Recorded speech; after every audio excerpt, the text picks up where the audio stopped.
ezalaka na ba problème. Bana nyonso baswanaka babundaka. Mais ce qui est important, il faut retenir que le linge sale se lave en famille. Et dans le caméra, naebisi na obi papa nasali maloba. Nasali maloba. On est parlé de la français chez moi. Nazokumisa nzambe. Oyenda sali mettre ya temps et ya circonstance. Quand il bota na biso ya UNC. Et pas maman ami d'achature, Naba Nanyonso, Isaac Kamere, tous les enfants en tout cas, mes chers neveux, de corps avec vous, et je pense que papa va s'en sortir.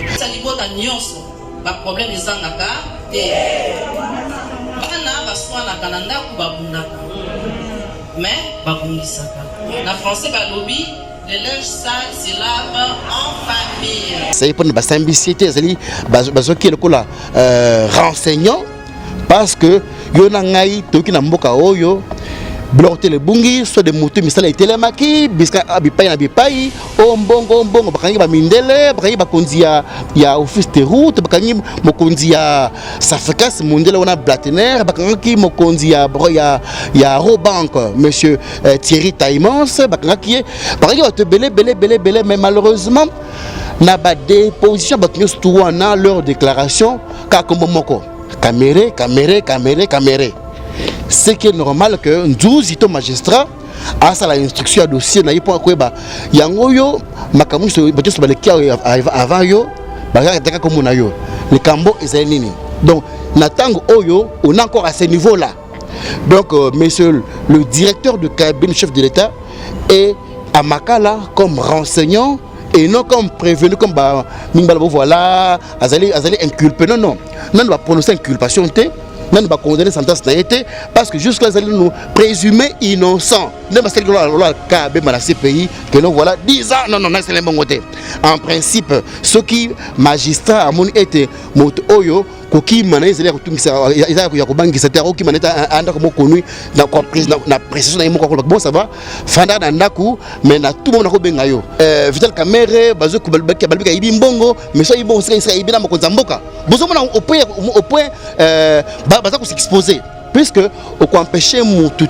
à réfléchir que Kamerhe allait dire que chef de l'État bon ce bon on est bon c'est que alaki na mokonza mboka osomona kambo amer pona ko ba réellement bongo e kaiwa pe ba biso mbongo kape donc bilan le loboye côté de crispation sur le plan il y a des crispations quand tu vas na mboka a comment exilé Fang Djonga il vient à présenter aux une Mouyambo il vient à prison côté de crispation les mois na la prison ba bisa la prison mais alors moto tchika moto mise en prison les mois na semi moto mise en prison ça m'a baloqué les sous par un petit fachiwana bon on va dire comme campagne il y a éducation moto na moto du tout faut aussi premier ministre un monsieur intelligent je ne peux jamais le nier ce type là je pense que c'est parmi le meilleur premier ministre.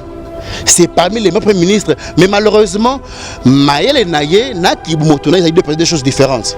Moto a des chiffres, des mathématiques, des finances publiques, mais malheureusement, il n'a pas su me payer mon argent. Tangu hier avant, moi c'est à gérer télévision, TVS, comme rédacteur en chef. Tu l'as bien. N'a JP Kambayi, n'a Forêt Mambu avec Claude Kamaramuton, le père à son âme. Jamais tout le temps TV ils allaient à on a venu de l'hôpital. On n'avait jamais d'arriéré. Depuis que sa fille est là. Et puis pire encore, à l'ongol TV à chance dans le Nemoko. C'est encore pire. Le Bokimi Mboula na kasa yebale. Le Mojito, mesdames mes 50 mois d'arriéré. Mais oui. Alors que je me suis donc j'ai TVS1 c'est mes 9 ans de carrière. Pratiquement depuis 2009. L'art d'illuminer votre beauté. Actrice de tous les désirs, de toutes les émotions. Grâce Beauté vous invite à la découverte de soi, à l'élégance du geste qui réveille. Au jeu de la séduction qui transcende, à la quête de sa vérité. Acheter Grâce Beauté, c'est offrir à son teint un éclat qui lui ressemble. Laisser ses couleurs effacées aux femmes effacées. Ne choisir que la lumière, choisir d'entrer dans la lumière. Un concept lumineux et une rencontre de l'art et la cosmétique. Grâce Beauté Cosmétique Paris est une création lumineuse et audacieuse, née de la rencontre entre un atelier de beauté spécialisé en cosmétiques ethniques, de l'art en hommage à la femme noire et de la femme noire à la quête de la beauté universelle. Deux univers intemporels dont l'inspiration se nourrit de la même splendeur féminine. 13. Toute l'équipe Grâce Beauté seront à votre service.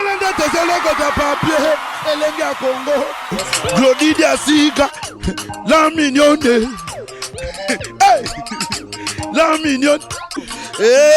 Tresimbelenga bro. Tresimbelenga bro. Kata. Mathieu Bonche de retour avec votre émission PC La Plus Plus. Je suis avec honorable Freddy Chioyo, journaliste et pro, analyseur à Makasi Yamboga Nabiso, donc Tozo Solanaye.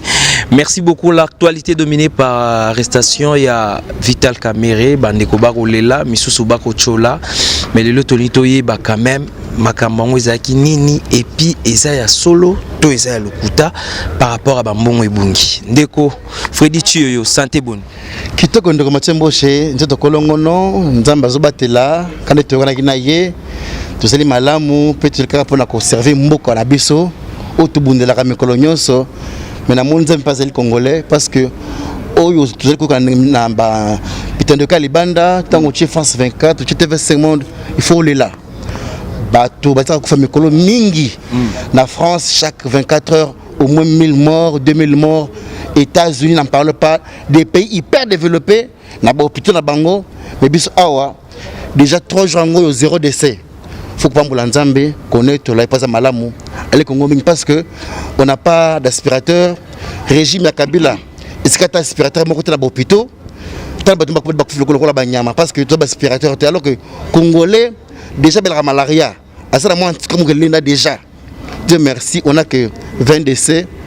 Liwa zaka liwa ta mutu moko zaka liwa saka pasi mais to Pamboula Nzambe pona oignon sozali ko sala pour être le long na mokolo lo boye ba kufi ba oui bazala mingi te ya bolingo na ye pengolo na ye yango à tout moment je dis toujours ça mbujimwimpa.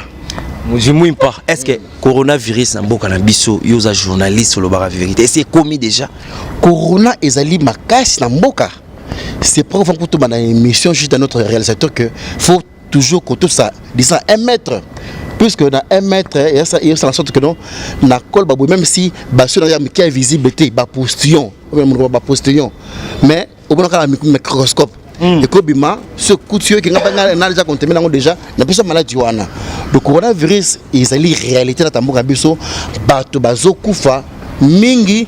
Dieu merci que Nzambe alingi biso mingi déjà obi na poto ce que vous à Paris et que beli malaria ce qui fait nous a tindo qui c'était au kufa yango mona ba we belende nyana parce que corona ya ka grippe on a chaque année chaque 3 mois la grippe donc et comment le quoi donc on est habitué à ça mais Dieu merci moi immunité il y a système de défense à biso et ça l'a été tout ça tout carrément makation corona yali utana témoignage ya ministre biso ya économie on nzamba bateli bira bungsi ya na lekinaye au témoignage ya venangai Pierre Kambila ancien trikaba ya Mokozamboka kala Joseph Kabila abiki à côté Suisse donc dans le cas le corona est réel na mboka na biso tout ça la sécurité à tout moment sokola na boko na yo chaque 10 minutes soyeba keno osimbakata mur est-ce que tambolaki osimbakata mutuka parce que bité mutu parce que virus va de coller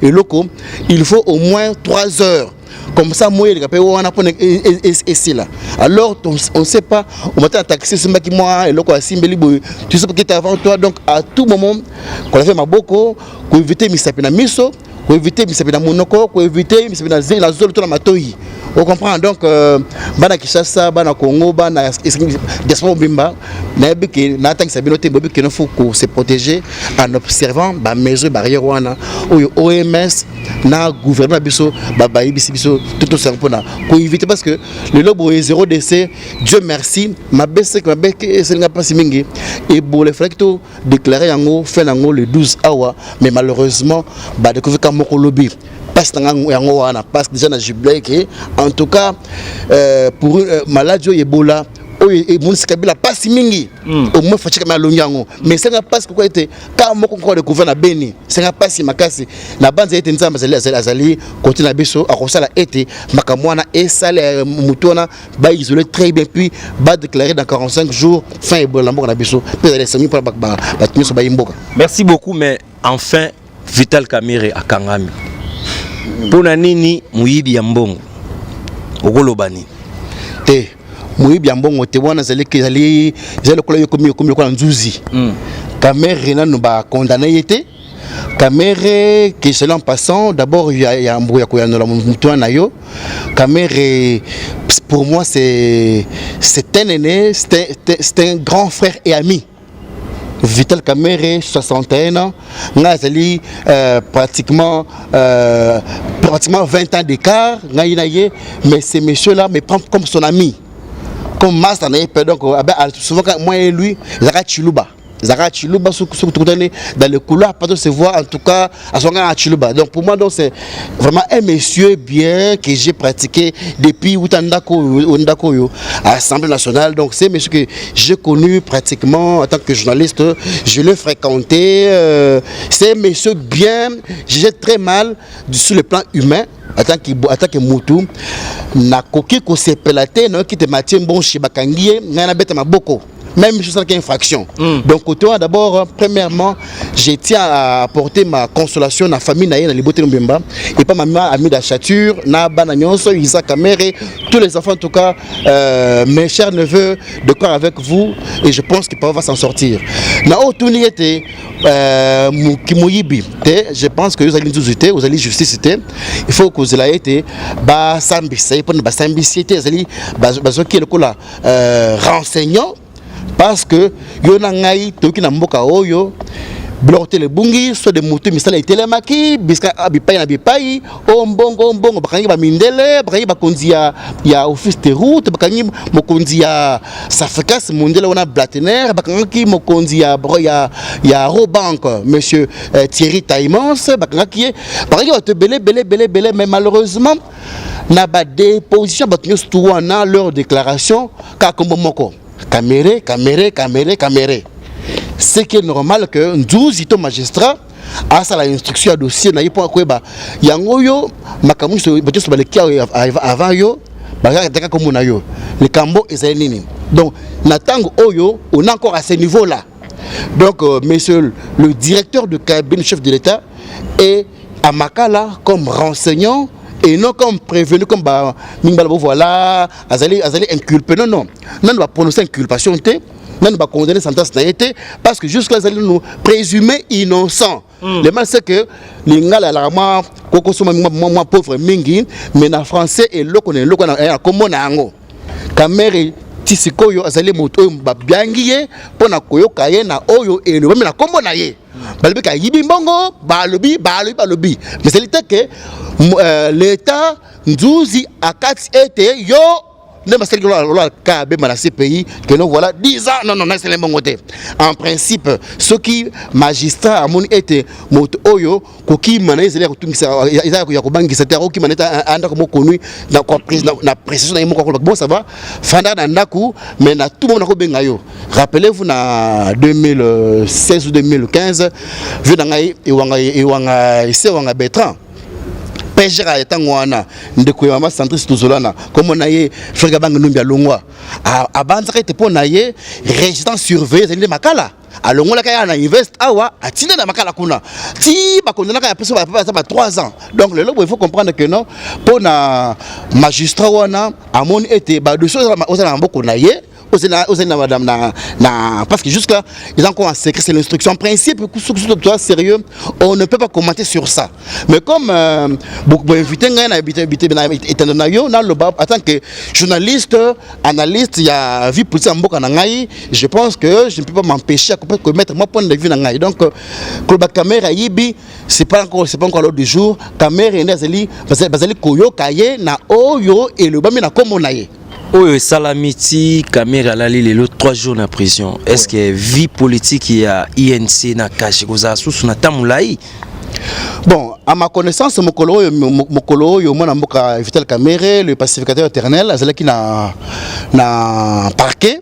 Même jour, le chef de l'État, Félix Antoine Tshisekedi Tshilombo, a une délégation à l'UNC, conduite par secrétaire général Bango, monsieur Aimé Bonji, Kouloutou, Motepa Nayo, Naba VPM Mayo Mambeke, vice-premier ministre à budget, Mambeke, un comité restreint à l'UNC, Bango, tant que sur danse, tout à l'heure, micro, en tout cas, la coalition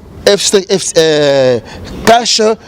Et sans problème, hein, le coin est normal, il n'y a aucune dissension. Le chef d'État, par rapport à Makamou, il y a le président Kamere, en tout cas, il a encore la confiance, il y a le directeur de cabinet Naye, Makamou, il y a justice. Et puis, donc, Mathieu, il faut quand même collaborer. Dans Mboka Oyo, j'ai eu la chance, il y a couvrir campagne, comme le lot Mokonzamboka. Monsieur le président Félix Antoine Tshisekedi Tshilombo. J'ai eu la chance d'être dans l'équipe de campagne en tant que journaliste pour faire la communication et l'information de sa campagne. Tant qu'on a accompagné Bango, Tshisekedi du canal numéro 20, Kamere et son colossier de campagne, ils avaient qu'un seul langage. Peuple d'abord, État de droit. Peuple d'abord, État de droit.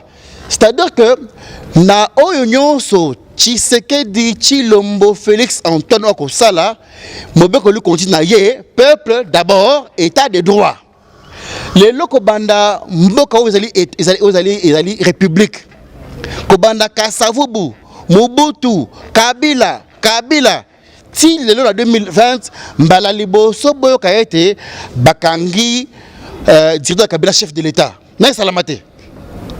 Non, c'est parce que faut pas oublier que le président de la République est le magistrat suprême. C'est-à-dire commandant suprême des forces armées de la police. Donc, yo général, yo magistrat, il a un mot à dire. Parce que je ne pense pas que il n'y a pas eu de soupçon contre Némi Moulania. Oh, là qui dit qu'il y a M. Kabila, sénateur à vie, ancien président. Je ne pense pas. Mais est-ce que Boyokata attaque au Fioto là? On est mis à l'embongo. Parce qu'il y a 15 millions. Bolbarate que non 15 millions, on a zali rétro-commission, ils allaient instituer Banda Kala. Et que l'attente où il y a fait sa fatine est reversée. Mais le quoi Banda Kala, n'est même pas 15 millions à payer.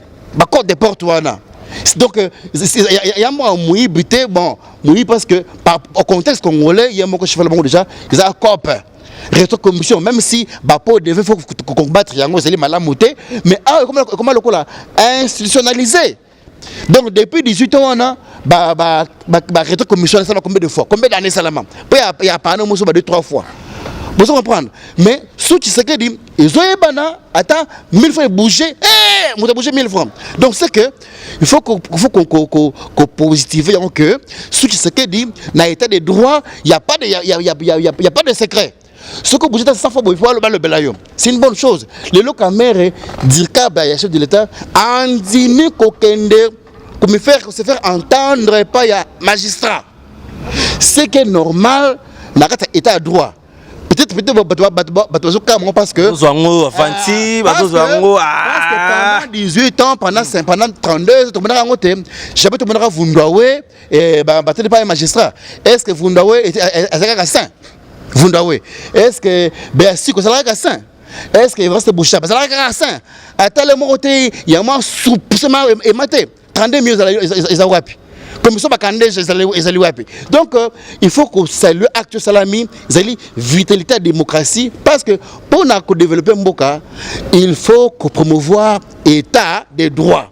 Donc, Félix Kondima, parce que le loboye, il y a les débats alimentaires, que non, Vital Kamere, Bazo Kubalbeka, Ibongo, mais ça, il sera Ibina Mokonzamboka. Au point, Bazo s'exposer. Puisque on empêcher tout à réfléchir que quand même allait dire que le chef de l'État bon ce bon on est bon c'est que na mokonzamboka osomona ba to basela endroit osoba que ba question wana mais qu'on dit ma comment ça ndanga niveau wana c'est qu'il faut que maintenant féliciter dit am to pour applaudir a dit transparence on comprend parce que donc aux autres ah Balipi quand même les 300 millions de dollars. Sur les 300 millions, c'est Félix Wana. De pendant un an, Wana. C'est normal de se poser la question, c'est normal, non? Oui, oui. Mais ce qu'on dit, que voilà, et comme ça, au niveau de la radio, les réseaux sociaux, c'est qu'on dit, hein, à s'exposer à la critique populaire, à s'exposer à la population angolaise. Donc, il faut qu'on salue Wana. Il s'agit donc, début, il y a instauration réelle, il y a des droits. Oh, Toluka, Naneve Kondo, Akufa, bravo à lui, coup de chapeau à lui en tout cas. Bilan, il y a Félix Tshisekedi, Potosi, Sanayo, Ndeko Félix, Boni. Positif ou négatif? En tout cas, bilan est très positif, largement positif.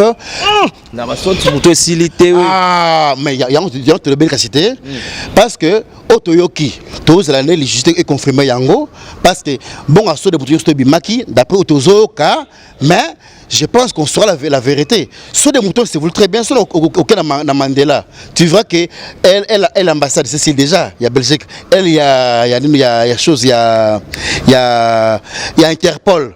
11-13 et qu'il a reçu déjà, donc c'est voulu très bien d'ici. Si tu vas bien au Québec, on peut même l'inaugurer en plein confinement. Et c'est si là, malheureusement, l'OVD n'a pas été clair dans des vues. En principe, il fallait que Babouka Banda parce que l'ouvrage est terminé. Le saut des moutons est déjà fini. Maintenant, Viadik, ce qui devait entraîner, rappelle-toi, on a une voix pour ma tété, Babouka va parler sous Kabela. Il n'y a pas assez de moutons. Il n'y a pas assez de moutons. Il n'y a pas assez de moutons. Malheureusement, il y a Nino yo, donc ce que deux sauts de moutons sur ce déjà évolue très bien. Je pense au Moni des bonhommes qui se révèlent quand même. C'est vrai, puisque Balibali Bambong est bungi. Mbula matadi aji makambo amer pendant que réellement bongo et kaiwa puis c'est biso mbongo kapi. Donc bilan le loboye côté de crispation. Sur le plan il y a des crispations. Quand tu vas dans mboka, a comment exilé.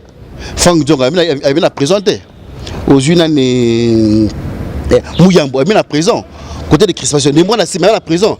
Mais la prison, mais alors que tu en prison, les mois à la prison, c'est comme les sous, par un petit fatiwana. Bon, on va dire que il y a éducation moto. Bon, bilan, je pense que les loboyés, il n'y a aucun secteur où il y a salaire. Les loboyés avaient, on a les enseignants qui avaient par mois $100, mais là $220. Malheureusement, comme le pouvoir d'achat à Makassi, je ne sais pas les sentir, mais c'est que les enseignants gagnaient avant. Il y a les doubles, ou le double et demi. Ce qu'ils n'avaient pas avant. Les enseignants comme gratuits. Ça, c'est les points les plus positifs. Il y a Manda Fachi. Ça ne marche jamais depuis Bana le Mumba.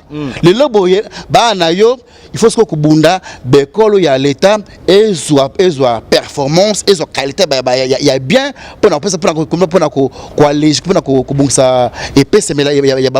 le loboyé, au bout de la classe au fêlé, c'est déjà grand chose. Ça, c'est bien philosophe, donc, ne fût-ce que seulement ça seulement. Faut-il pas dormir pendant 5 ans, mais la classe au fêlé, et c'est lui.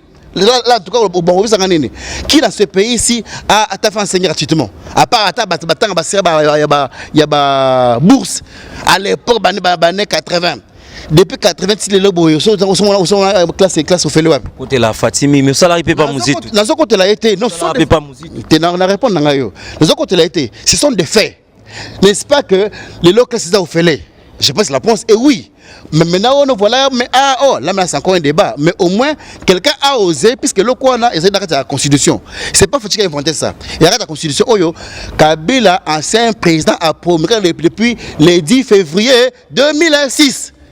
Les lots, 14 ans après, il y a un fils qui arrive sans budget, papa, sans budget. Tu vas encore en fonction, à risquer. À risquer, en gros. Papa, vous êtes à un bon côté vraiment. Vous êtes à un bon côté. Vraiment, tu es un moko. Le loba na matin bon chez, dans la classe au fêlé. Donc, bon, on faut t'amener, il faut l'envoyer. tu vas juste renforcer bon on a sucre la jeu création bouté na ye moi na akola nzoto kolongono est-ce qu'il y a mabe ndeko faut dire to vivant la suka Mexico au ça qui peut pas muzitu. Oui, c'est mon passé, je ne peux pas le nier. Je travaille chez monsieur Adolphe Mouzito, mon aussi premier ministre, un monsieur intelligent. Je ne peux jamais le nier. Ce type-là, je pense que c'est parmi le meilleur premier ministre. C'est parmi les meilleurs premiers ministres. Mais malheureusement, Maël et Naye, ils ont deux choses différentes. Moto a des chiffres, des mathématiques, des finances publiques, mais malheureusement, il n'a pas su me payer mon argent.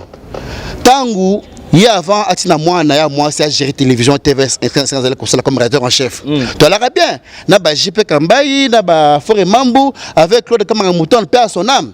Jamais tout le temps, TVS, ils allaient à on a venu de l'hôpital. On n'avait jamais d'arriéré. Tu as barrière, il y a loyauté, barrière, il y a maïté à courante, tu as barrière, il y a cela en journée, c'était. Mais tant que tu as moi, la fille à papa, malheureusement. Et comme la boutique en Dakou. TVS1 n'a plus de bas de montage, TVS1 n'a plus de micro, TVS1 n'a plus de caméra depuis que sa fille est là. Et puis pire encore, à l'ongol TVA c'est encore pire. Le Mouzito, mesdames, mes 50 mois d'arrière. Mais oui, alors que je me suis. Donc, j'ai TVS1, c'est mes 9 ans de carrière. Pratiquement depuis 2009. Donc 10 ans. Depuis 2009 que je suis à TVS1, en Premier ministre, jamais n'a salaire de $200. La TV Mouzito wana. Premier ministre, millionnaire à Moné Belé. Et puis, tu n'as pas dit ça. Mouzito, alors Premier ministre, de Kochra Moulou Malbaranine. Kayiba Moné Belé, Azo Bonabouye. Et c'est Baba, c'est à Kachama Yakalam. Et le côté, hein. Mais le lot, caméra mouillé, bangou, bazué, bakena makala. Faut dire que sous Fachi, il y a la démocratie, hein. Il y a la justice, hein.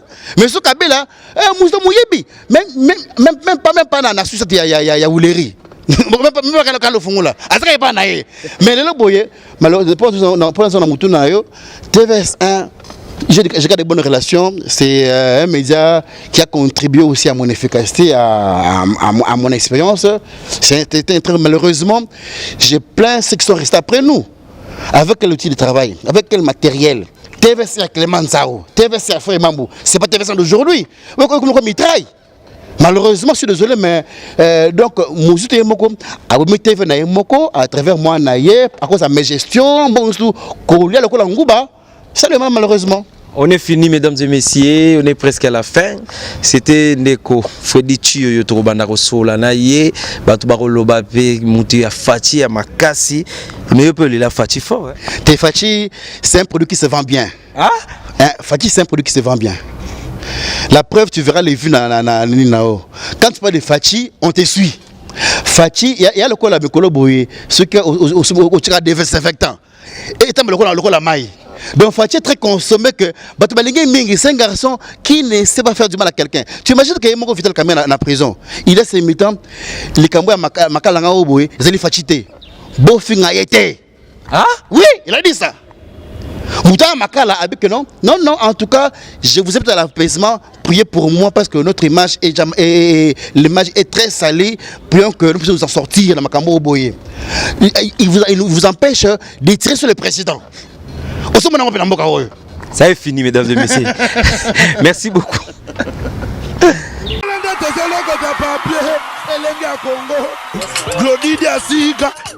La mignonne. La mignonne. Tracy Mbelenga bro. Tracy Mbelenga bro. Kata.